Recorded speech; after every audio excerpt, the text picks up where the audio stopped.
Welcome back to Panther Sports Talk here with head coach Mark Farley, recapping a dominant 44-0 victory against Hampton. How good did it feel to finally get at home and to get that victory in dominant fashion, both offensively and defensively? Well, it felt good, and it felt better on Sunday morning when you went back and watched the tape and we looked like our football team, how we executed.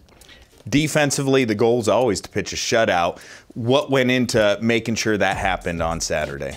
Well, I think our players really prepared well for this football game. They took a lot of pride in having this first home game, and that just showed when your backups went out and still did the same thing that your first teamer did.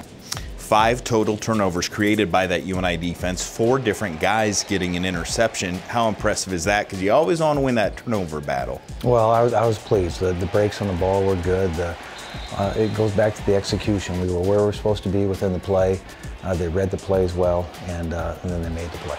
Standout guys on the defensive side of the football in that win over Hampton, Coach? Well, the one we gave the player of the week to is Bryce Douglas. Bryce Douglas really came off the previous week and really had a good week with pressures on the quarterback, tackles for loss.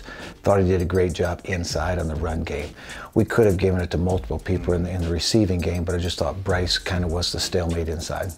Offensively, how important was it to get the ball first drive and put points on the board, to get that momentum going here at home? I thought that was critical in this football game, more so than others, because we hadn't scored in the first half.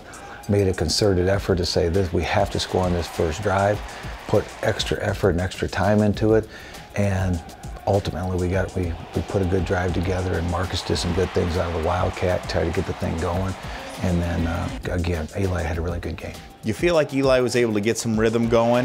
I thought Eli progressed from the previous week, and that was good to see. There was one play that got called back, the intercept. It was a tight ball and some pressure on him, but I thought our protection was very good because there was no sacks, and they came after us every down.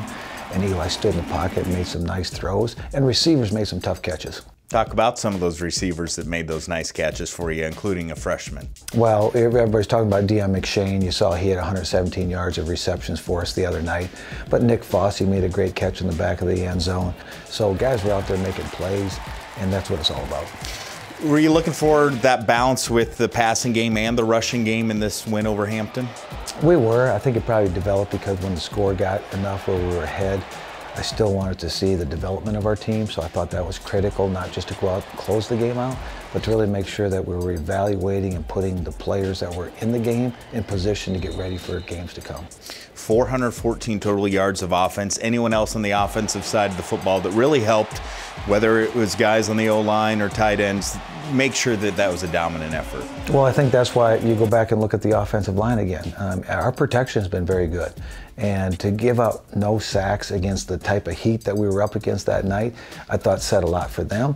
And then again, we made some adjustments on offense, and Trevor made some real nice runs up inside. And even Tyler Hoosman at the end, even though it was at the end, I still felt very good about how he was running. We'll have more with Coach Farley right after this here on Panther Sports Talk.